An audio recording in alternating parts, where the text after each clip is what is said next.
Hello, beautiful beings. How are we doing this week? This is going to be just a little energy update, an astrological update of the transits that are going on right now, how they might be affecting us. And I've got my little sound bowl here, well, my not so little sound bowl here, so I'll play that as well.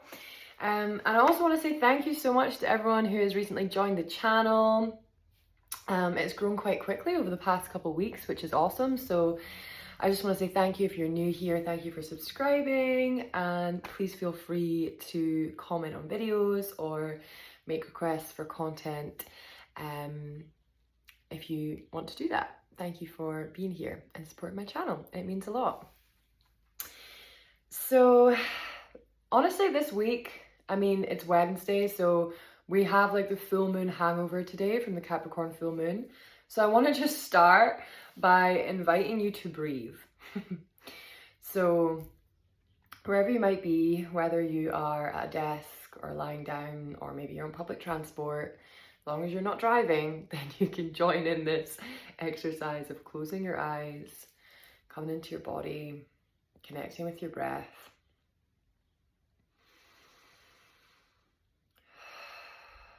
Taking a nice deep breath in through your nose and feeling that breath move through your body, down your chest, into your belly.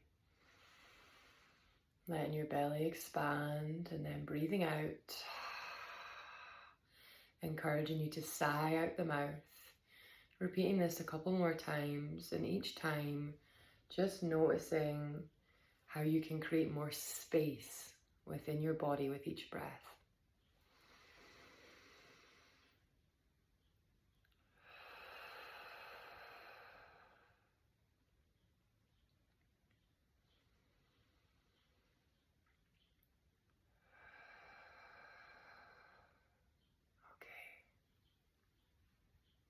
So from here, just setting an intention for something that you would like to feel or give yourself today, whenever you may receive or watch this video.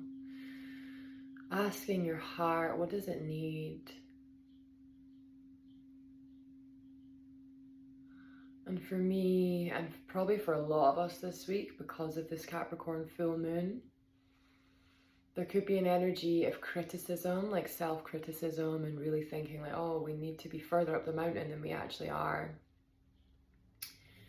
And so inviting you to notice that and not get caught up in the stories of I'm not enough or whatever the loop is, but instead just tending to your heart for like, okay, what do you need then? And oftentimes it's like it needs recognition for the work it's already done, and then nourishment to help yourself grow. Like, how would you tend to a flower, you know? Once you plant that flower, you don't just expect it to grow by itself. You know that you need to water it every day.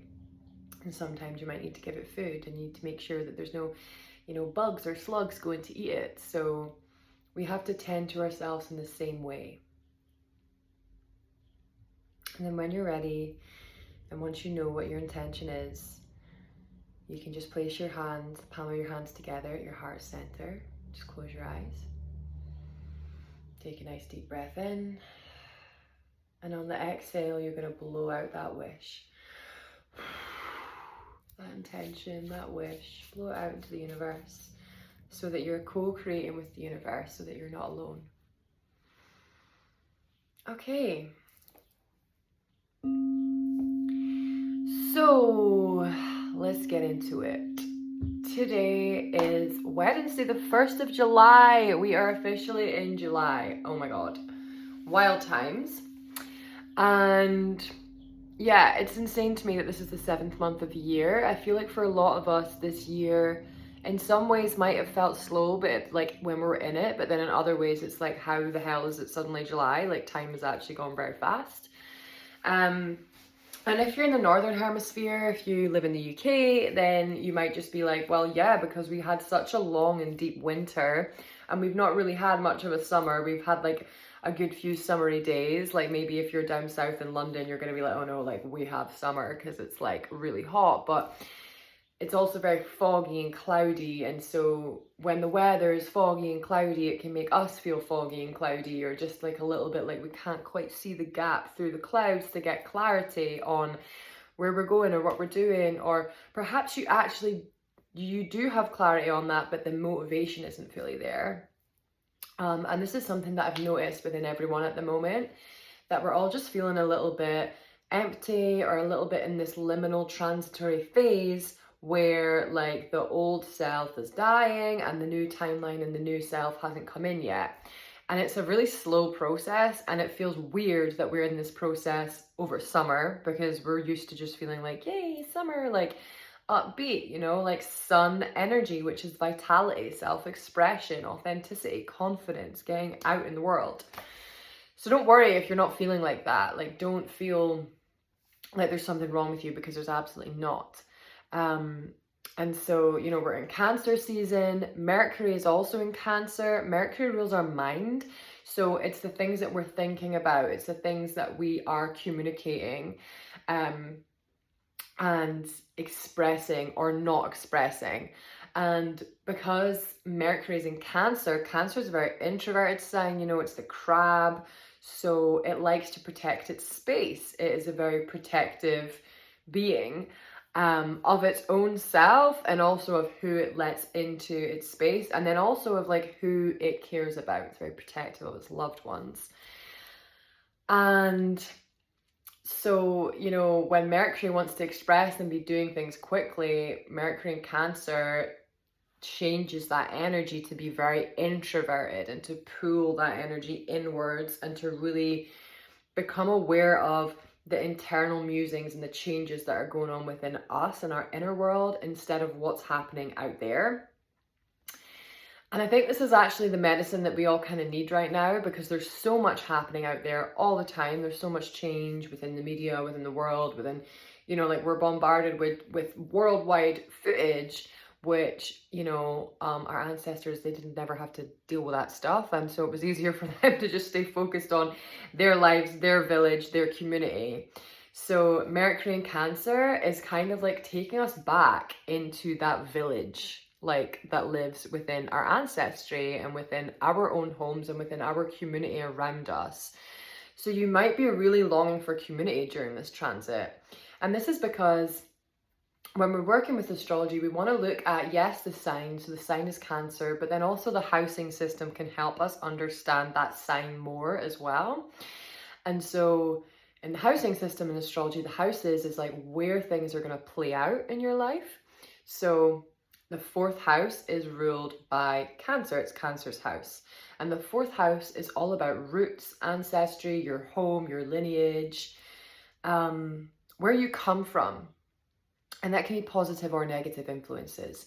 And so Mercury retrograde in Cancer is a time where we're all going through this process of like thinking about or feeling into like our roots. And this could be your relationship with your mother, because Cancer is the moon is the mother. It could be your relationship with your dad, because we've just had a full moon in Capricorn. Capricorn is ruled by Saturn, and Saturn is like a father planet. It's super masculine. So if you are like suddenly having huge releases this week of like deep-seated childhood emotions, or things that, you know, sometimes come up for you because they want to be released, please, please, please remember that this is medicine for you. Like, this is what should be happening, and this energy is being released through you and for you. And it does not mean that you are regressing. And I think that we need to be get so clear on this in Western society, because we've all been taught that, you know, like when we feel negative emotions, then we're depressed or we're anxious. And obviously depression, anxiety are real, you know, they're real, full stop. Of course they are. But if we attach on to like the medical models programming of, if you have anxiety and depression, there's something wrong with you and you need medicated for it, then we can go down a kind of like slippery slope of, basically it takes away our power and our sovereignty and our autonomy to realize like, oh no, this is just really natural. as a human being to feel all of these emotions, and it is natural. And I struggle with depression and anxiety, you know, like I don't really know many people that don't from time to time, because it shouldn't be something that there's this huge stigma around, especially if you're a sensitive being, you know. And so this is a time where you might notice like what it is that takes you into these lower vibrations, you know, like depression, anxiety during Cancer season, because Cancer is all about our emotions. Like I said, it's ruled by the moon. The moon is your inner world. It's your hidden parts. It's your shadow parts. It's the most sensitive, intricate parts of your soul. So Cancer season is a time where you're gonna feel your feels. And the crab moves slowly, you know? It's like diagonally moving along the sand like this. So in order to actually feel the depths of our emotions, we need to move slowly. And yeah, so Cancer season, yes, but also Mercury meeting the Sun in Cancer, and I'm going to get to this in a minute, Mercury's just gone retrograde. We're going to become aware of like what it is that takes us or triggers us into these old loops. And it could be like, you know, feelings of abandonment, or like, I'm not good enough, or like realizing that you always feel like you need to be people pleasing, or find it really hard to say no, or, you know, like boundaries. Like these are all themes. These are all Cancerian themes.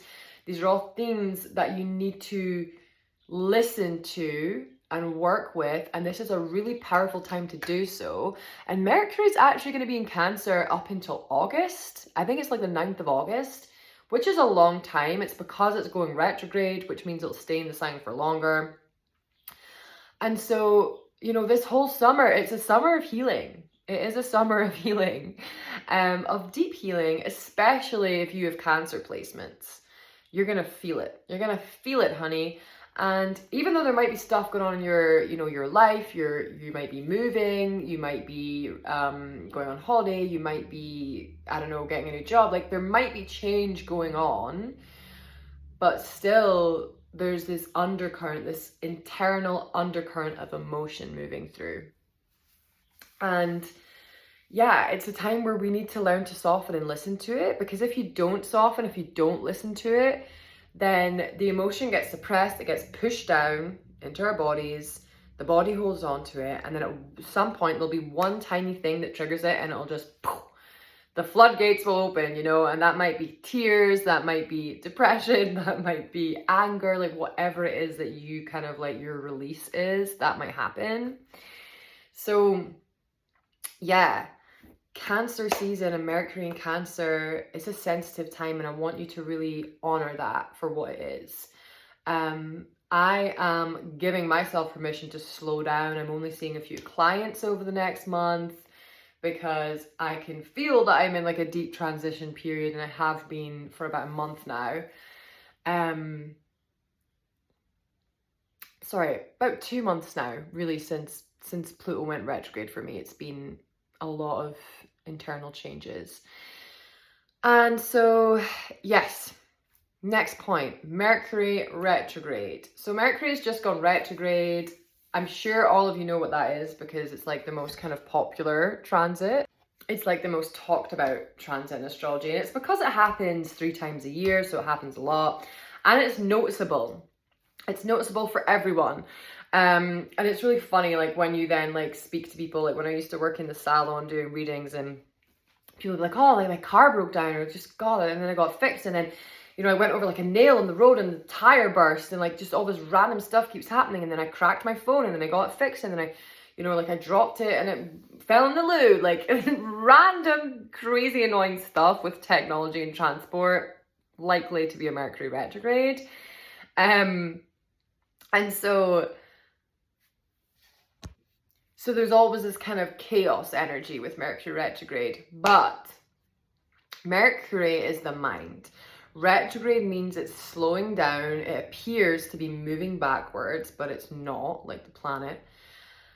And what happens when we slow down and we start to move backwards? You could see that as going into the past, right? So actually it's a time of restructuring, recalibrating, reorganizing, like on everything, reinventing yourself. Like, it's all the re's during Mercury retrogrades, because it's a time where you're kind of like going into the past or past parts of yourself, or noticing past parts of yourself or how you would have reacted or responded, and then being like, oh, okay, like, pardon me, you know, okay, I realized that doesn't serve me. That behavior doesn't serve me. Or like, you just have an epiphany moment of like, okay, I don't want to give my power away anymore. So that's kind of like the vibe that it might be more this time, because it's in Cancer and it's more like emotional. And so it will be deeper, you know, it will bring up emotions. The other thing that I feel like with this Mercury retrograde is also your connection to your body, because Cancer rules the breasts, the stomach, and the womb. So your connection to your body, especially if you're female and maybe you've put on a little bit of weight. Like for me, I was at like a really healthy, strong weight last year. I was feeling really good about myself. And then I had a really harsh winter. My health was really struggling. And so I'm a lot heavier than I was this year than I was this time last year. And that's something that I've been quite hard on myself about. And I'm like, oh, I need to start doing my Pilates again. I need to start do. And it's like, cool, I'm doing the exercising, but it's also about really honoring the female body for just what it is, and not trying to change it or go back to a past version of your body and what it looked like 3 years ago. Because especially if you're a female, your body's going to grow and change in beautiful, mysterious ways as you grow on your journey, because you're a grown woman and you create life. So your body is going to prepare for that, whether you're going to have babies or not. That's what happens. And so honoring these parts of yourself, honoring that maybe your boobs are bigger, maybe your belly's bigger, you can't lose weight from your belly as easy as you used to, whatever it is, it's like, okay, I love and accept myself as I am. And that doesn't mean that you're like, you know, one end of the spectrum, like, oh, this means I'm just not going to exercise at all, because exercising doesn't have to be about your physical appearance. It's about how it feels in your body, building strength for your muscles, endurance. It just makes life easier if you have a bit of muscle, you know? So these are other themes that might come up, is your body image with Mercury retrograde. And then the other few transits that I wanted to get into. So this Capricorn full moon is now pretty much over, but it was intense, and I think it kind of crept up on us a bit, which is quite Capricorn energy, because, you know, Capricorn's the mountain goat, so it climbs quite like slowly up the mountain, but it gets there eventually. It's not very loud, it just gets on with its work kind of in the background, and then all of a sudden it's like at the top of the mountain and everyone's like, wow, well done you. So Capricorn full moon is like, it can kind of like, it can be emotional stuff, especially themes related to your dad or masculine figures in your life. It could be your partner or even your boss. And if you've ever struggled with like the connection to the masculine, which I think mostly every woman has, you know, at some point. And because our world is so kind of like masculine dominated, patriarchal, it's quite a sensitive moon to have, because Capricorn, like I said, is ruled by Saturn, and Saturn is like, some astrologers will call Saturn Daddy Saturn, because it is literally like, it's, I like to describe Saturn as like the kind of scary head teacher that you maybe had in school that you were a bit scared of, probably a male head teacher, right? And yeah, like maybe he was just a total prick and like just liked to make people's life misery, or maybe he actually had some genuine interest and care in the job that he was doing, right? But the point is, Saturn energy can feel harsh. Like, it's kind of like that authority that we're all a bit like, ugh, don't really like authority energy very much. With a full moon illuminating that. So it can bring up the ways in which maybe you haven't succeeded in the ways that you thought you would, which can then bring up grief, right? It can also be a lot about your health. I want to say, with Capricorn. And I think this goes overlooked. But Saturn, because it rules time and because it rules maturity and restriction, like if you've had imposing issues with your health throughout your life, then this Capricorn moon could have felt really intense, because it could have been a time that you're like actually grieving the restrictions that you've had placed on your life. And so then, you know, you might just be like, on the one hand, okay, there's grief there, but then how do we work with that, right? So allowing yourself the space to grieve, and then, okay, what now? What steps can I take? What steps, not leaps, what steps can I take, like the mountain goat, to get to the mountain that I want to go to, you know? Because this full moon can feel very agitated and very just like, God, I thought I was over that. Like it can bring up things that are deep-seated within the body, because also Capricorn rules the skin, it rules the hair, and it rules the throat, and maybe the bones as well. So this is what I mean about it ruling your body in some way. So if you felt really tired, if you felt really emotional on like Monday and Tuesday, like it's okay, even the lead up, like Sunday as well. Just know that it's kind of like a process of regeneration with this full moon. And it's not about, although it might have felt like you were very self-critical on yourself and it made you think like, oh God, I've not done enough, or I should have been here, or whatever.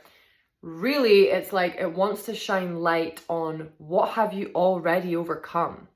What cycles have you already overcome, and they're no longer running your life anymore? What things have you already built this year and complete, and things that you thought were really difficult but you managed to get them done? So looking at what's complete and whole rather than what still needs work, with like super like, God, this still needs fixed. It's not about fixing. You can you can celebrate yourself, and then you can also be like, these are the areas that I still want to improve. That is what this Capricorn full moon really, the medicine, what it wanted to show us. So, Cancer season, Mercury retrograde in Cancer, Capricorn full moon. Like I said, the interplay of like masculine, feminine, father, mother, wounds, all of that. Intense week. And now for some lighter, more brighter astrology, hurrah.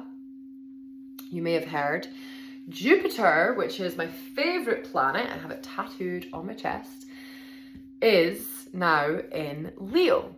And it's not been in Leo since 2014, because Jupiter spends roughly about 12 to 14 months in a sign. So it takes quite a while to do a loop of the zodiac. And Jupiter is the planet of expansion, dreams, beliefs. It's one of the social planets, so Saturn and Jupiter are your social planets. And Jupiter really wants to gift you with what your heart truly desires. So Jupiter is really, really connected to the heart space. And yeah, it's also, though, it can be the things that you're scared of.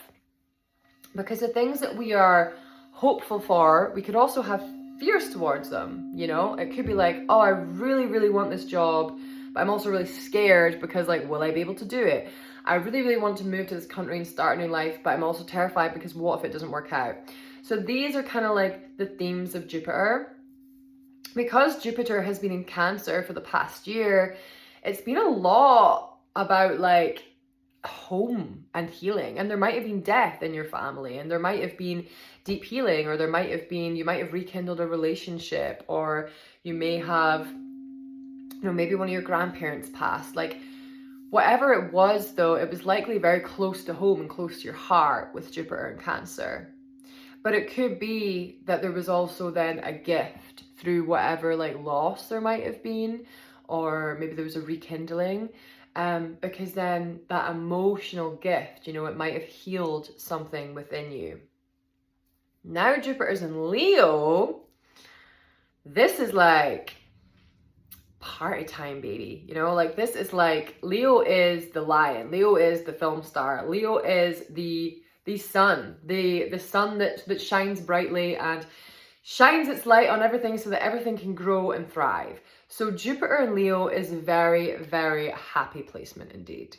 Jupiter likes to be in fire signs because it is buoyant and big and it's a huge gas planet. So when it's in a fire sign, it's like the fuel's lit, you know, like it's ready to make change, it's ready to go.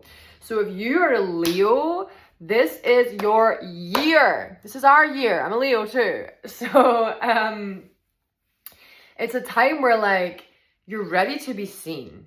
You are ready to move out into the world and start networking and start doing the projects. And even if you might have actually been working really hard over the past year or 2 or 3 years and building a lot, but it was like behind the scenes. Now it's the time for the world to actually see that. And so there's going to be more recognition, more visibility, more fun and romance and creativity and joy and sexy fun dates. This is the energy with Jupiter and Leo. So if you have Leo in your chart, look to see where you have Leo in your chart, and that can tell you how this planet is going to, how this transit is going to influence you. And obviously, if you do want a more in-depth or specific reading, then feel free to book one at the link in my bio. It should be on the YouTube channel somewhere, but I will link it down below as well, so you can book a reading if you choose to do that. So yeah, Jupiter in Leo is a gorgeous, gorgeous transit, and this is something that we should all be celebrating. It'll be beneficial for mostly everyone because it is going to push us to kind of get out of our comfort zone, but it'll be definitely beneficial for Leos. And yeah, I think that is the main transits I wanted to go over today. So we're going to be in Cancer season for another 3 weeks. And then the sun will move into Cancer. The sun will move into Leo. When the sun moves into Leo, this is when we will actually start to get more of the energy of the fire horse of like actually advancing and doing the things that we've been building. Things being recognized, financial rewards, like the karmic loop coming back to us to gift us with prosperity, abundance, health and wealth, all these kind of things. So just know that although right now might still feel quite sensitive and introverted and nonverbal because it's very much Cancer vibes, the energy will shift. It will get brighter soon. So be kind to yourself and yeah, tend to yourself, tend to your home, you know, during Cancer season. It's a time to really take care of yourself, take care of your home, your loved ones, your family, and enjoy life in the present moment. So I hope that helps. Thank you so much for watching. Please like and subscribe to the channel if you haven't already, and I'll see you in the next video.